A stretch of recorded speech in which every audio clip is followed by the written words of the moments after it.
Levon, welcome to Biel. The first thing which I thought when I saw the players list was that how come Levon has not played this tournament before? And how is it to make your debut here? Well, I was never invited, and actually, I more or less invited myself. And I just thought to myself, okay, should be fun. I haven't played here in my life. It's a traditional tournament. Let's make it happen. And you have played in Switzerland before, at any point of time, or no? Yes, I've played in Geneva. I've played in Zurich. Played many times in Zurich. Yeah, this I think there used to be some big classical event Yes. also, right, which happened Yes. in Zurich. But right now, I think arguably the biggest tournament in Switzerland is Biel Chess Festival. Mhm. One of the things which makes this tournament quite unique is the format, of course, the triathlon format. How do you feel about it? And like, is there a specific kind of prep you do for it? How is it?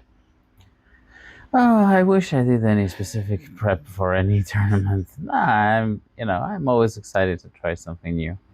So yeah, I've never played in this type of a triathlon thing, but I've played blindfold tournaments. I've played Chess 960 tournaments. Yeah. So I think I have the ability to adapt to any format. Yeah, no, that's for sure. I think the scoring system is also quite interesting with 4 points for a classical win, which gives high weightage. And then, of course, tomorrow is the day of the kickoff when you will have this Chess 960 tournament to determine the pairings actually of the triathlon. Looking at the players field and the format, what is the thing which is most interesting to you or calls out to you regarding this event? Well, it's a field that is kind of unbalanced, so it's kind of interesting. The Obviously there are young players who are ambitious and strong, and yeah, I'm always up for a challenge. And yeah, that's for sure this sort of mixed field with Yages and Bluebomb, you, and of course Liam, who's the 3 times champion, who's also here. Right now, Levon, with this event being one of the classical events, I also wanted to ask you about the announcement which you made that due to pneumonia, I believe you had to withdraw from the Grand Chess Tour. I wanted to ask how your health is right now. Oh, it's good. It's pretty good. I think I'm cannot say I'm 100%. I still need to do some check checkups when I come back to US, but at the moment I feel pretty good. And you will actually play one event of the Grand Chess Tour. I think you will play the St. Louis Rapid Impress. Is that correct? And also the Sinfield Cup. So these two US events you will get to play, Yes. but of course not as a full tour player. Uh-huh. Was it a bit difficult for you this period because you were all set to play this event and with the sudden illness? Yeah, it was of course disappointing, but at the same time it was a great relief that my health issues were, I mean, they were serious, but they were not so bad as they could be. But it did stop you from traveling, yes, and playing these events. I had to stay under doctor surveillance for 2 months. And now you are back to playing this classical event. I think many exciting events coming up on the calendar this year. Uh, Maybe Olympiad is one of the more important ones. Yes. No, I'm very excited that we'll get to have a young team with Hans and Wonder joining. So, yeah, I think we're one of the favorites. So, kind of excited for our run in summer camp. And there was one post which I saw from the US Chess Federation on the social pages regarding calling for support for the US teams. As I understand, it's sort of crowdfunding in a way where anyone can try and help the US team. Can you elaborate regarding the situation a bit? Honestly, I'm not so much involved in all this whole process. I'm just one of the players. If I was asked directly, of course, I would contribute. Yeah. But I think generally it's a good idea. I think generally crowd. I mean, if they're supporting certain sport, I mean, a lot of people like to support chess in the U.S. So, and I think U.S. is one of the countries that does most of the crowdfunding Yeah. in the world. So it's kind of natural to ask for it. And also so many top events happening in the US over the years. Of course, courtesy to Rex Singfield for many of them. Yeah, I of think course. he has been like a donor in many of these events. And another interesting event which is coming up is, of course, the Esports World Cup, which is okay clashing with the Grand Chess Tour. How is this situation? I forget. Are you like qualified? Will you play LCQ? No, I was kind of skipping these tournaments, the Blitz tournaments online in the early stages because I saw the clash is kind of inevitable. Yeah. So, you know, there is in one of Woody Allen movies, he says, "I don't know how to swim, and therefore, you know, whenever I see somebody drowning, I don't have the dilemma if I should jump and save the guy. So if I were to play all the tournaments and qualify and had to cancel because of the clashing with GCT. with GCT, that would be upsetting. But since I didn't qualify, now I don't have that moral dilemma." And it's a direct clash, so I think if you play Field Cup, you cannot go and play Yes. there basically. Yes. Okay. So okay, that's out of the question, and you will be able to enjoy Field Cup in peace again, as you mentioned, without like any dilemma. Yeah. And one more event which we are excited to see you back. You did not play in Mumbai, but this time again you are back in India for the Global Chess League in Bangalore. Yeah, I'm kind of excited. Tell us a bit about the team and how you feel. Yeah, I think we have kind of a traditional team. I think the team that picked me kind of retained female players, Yes.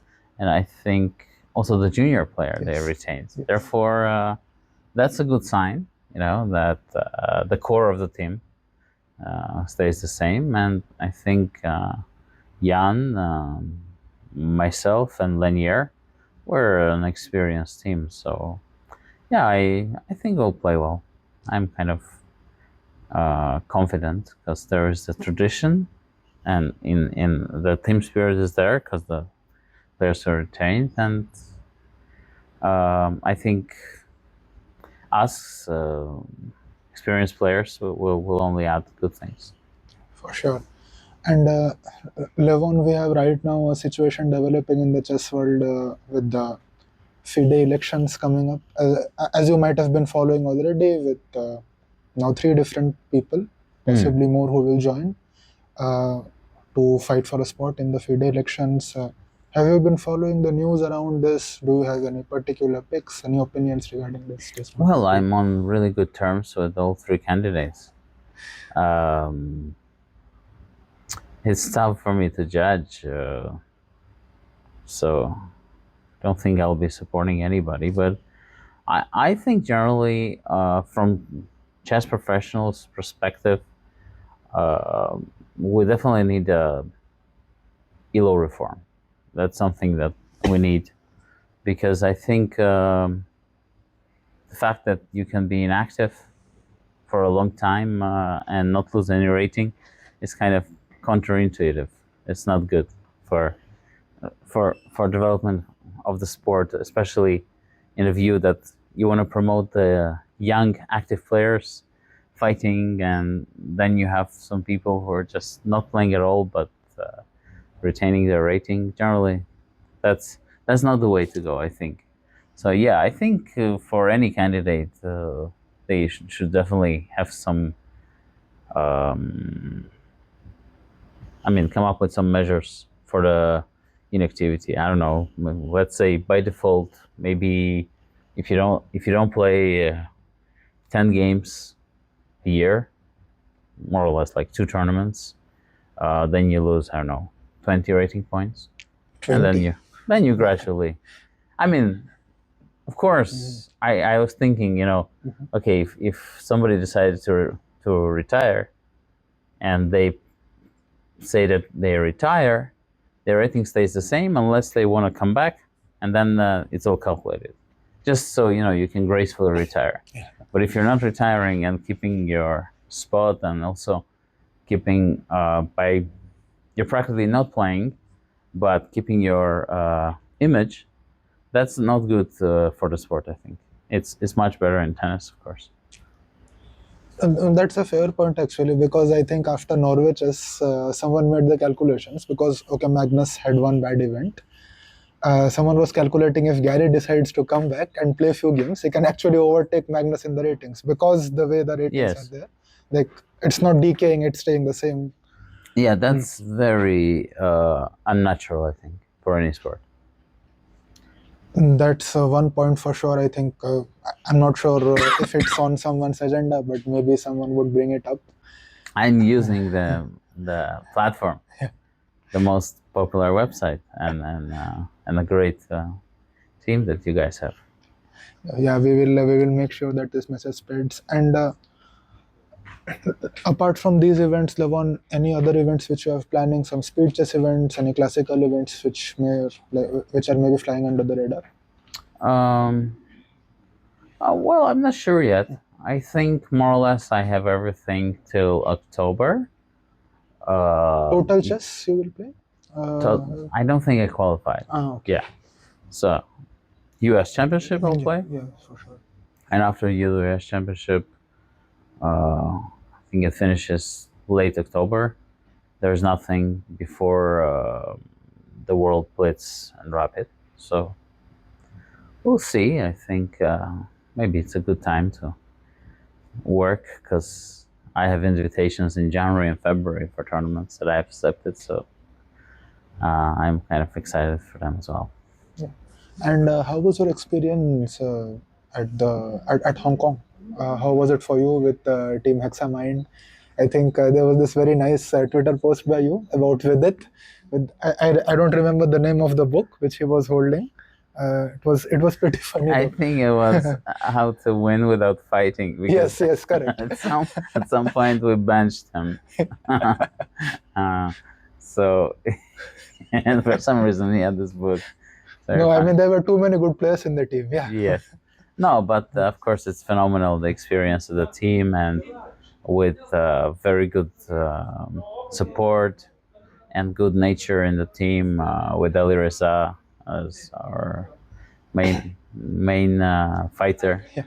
I had a pretty dreadful Blitz tournament, but it's normal when you don't play for long and you're out of practice. Your Blitz suffers first. So, but the Rapid section was pretty good for me. I think I even got a medal. I think silver on my board. And how was Hong Kong? Was it your first time there? Yeah, it was first time in Hong Kong. I really liked it. I really liked the city. I saw that it has it's more vibrant.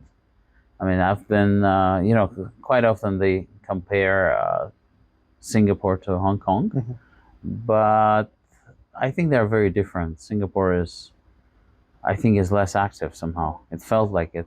It felt that Hong Kong has more big city feel.